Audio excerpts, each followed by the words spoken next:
नमस्कार। घटना चक्र बुक वीडियो में आपका हार्दिक स्वागत है। आइए प्रारंभ करें इस यात्रा को, जहां हर विषय वस्तु को हम सरल, स्पष्ट और परीक्षा उपयोगी ढंग से प्रस्तुत करेंगे।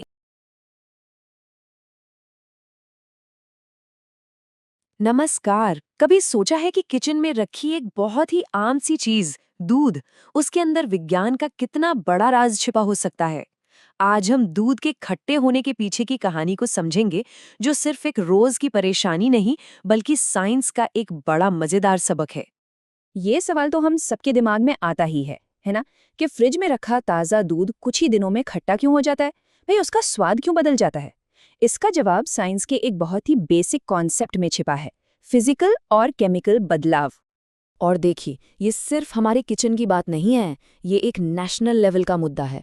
जैसा कि यहाँ दिख रहा है, एफएसएसएआई ने दूध को खराब होने से बचाने के लिए नए सेफ्टी स्टैंडर्ड्स बनाए हैं और सरकार ने भी डेयरी के इंफ्रास्ट्रक्चर को बेहतर बनाने के लिए भारी भरकम बजट रखा है। तो चलिए, इस ज़रूरी पहेली को विज्ञान की मदद से सुलझाते हैं।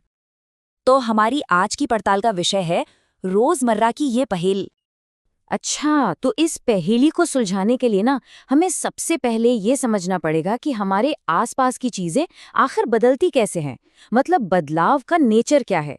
इसी में इस राज की चाबी छुपी है।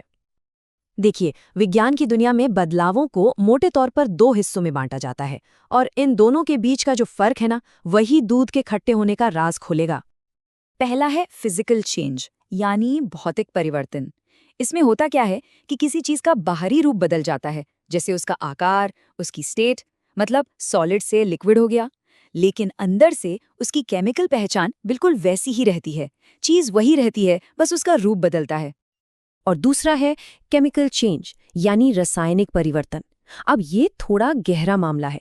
यहाँ पर चीज की केमिकल बनावट ही बदल जाती है, जिससे एक या एक से ज्यादा बिल्कुल नई चीजें बन जाती हैं। मतलब पुरानी चीज की पहचान ही खत्म हो जाती है। ठीक है, तो अब जब हम ये दोनों तरह के बदलाव समझ गए हैं, तो जरा देखते हैं कि असल जिंदगी में ये कैसे काम करते हैं। चलिए एक बहुत ही सिंपल से एग्जाम्पल से शुरू करते हैं। बर्फ का पानी में पिघलना। तो यहाँ हो क्या रहा है? देखिए, स्टेट बदल रही है सॉलिड से लिक्विड। लेकिन बर्फ और पानी दोनों का केमिकल फॉर्मूला तो H2O ही है। कोई नई चीज तो बनी नहीं।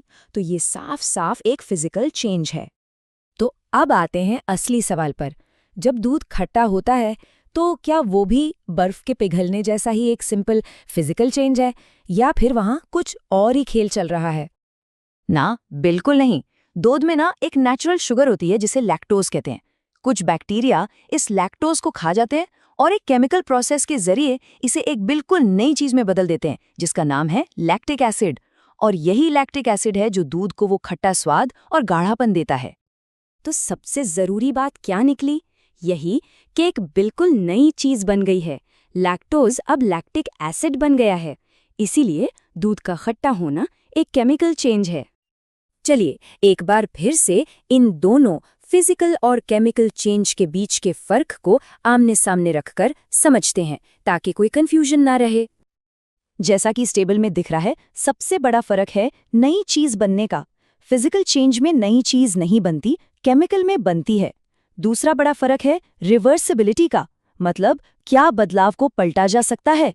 फिजिकल चेंज को अक्सर पलटा जा सकता है, जैसे पानी को जमाकर बर्फ बनाओ और पिघलाकर वापस पानी। लेकिन केमिकल चेंज वो ज्यादातर परमानेंट होते हैं। एक बार दूध खट्टा हो गया तो उसे वापस ताज़ा नहीं बनाया जा सकता। और हाँ, केमिकल चेंज में एनर्जी का लेन देन भी ज्यादा होता है और चीज की असली पहचान ही बदल जाती है। तो एक सवाल मन में आ सकता है कि क्या हर बार जब किसी चीज की स्टेट बदलती है, जैसे पिघलना या उबलना, तो वो हमेशा फिजिकल चेंज ही होता है? हाँ जी, बिल्कुल। रूल बस एक ही है, जब तक कोई नई चीज नहीं बनती, तब तक स्टेट में कोई भी बदलाव एक फिजिकल चेंज ही माना जाएगा। नियम बहुत सीधा है। ठीक है, तो अब ये तो साफ हो गया कि दूध का खट्टा होना एक केमिकल चेंज है, पर इससे फर्क क्या पड़ता है? ये जानना इतना जरूरी क्यों है? इसका जवाब इस एक लाइन में छिपा है। केमिकल बदलाव ज्यादातर परमानेंट होते हैं, क्योंकि उनमें नई चीजें बन जाती हैं, और एक बार नई चीज बन गई तो पुरानी चीज को वापस लाना लगभग नामुमकिन होता है। और बस यही है इस पूरी बातचीत का निचोड़। क्योंकि दूध का खट्टा होना एक परमानेंट केमिकल चेंज है, उसे पलटा नहीं जा सकता। इसलिए हमारे पास सिर्फ एक ही रास्ता बचता है, उसे होने से रोकना। यहाँ रोकथाम ही इलाज है। तो इसे रोकते कैसे हैं? 2 तरीकों से। एक, रेफ्रिजरेशन, यानी दूध को ठंडा रखना, इससे वो केमिकल रिएक्शन धीमा हो जाता है।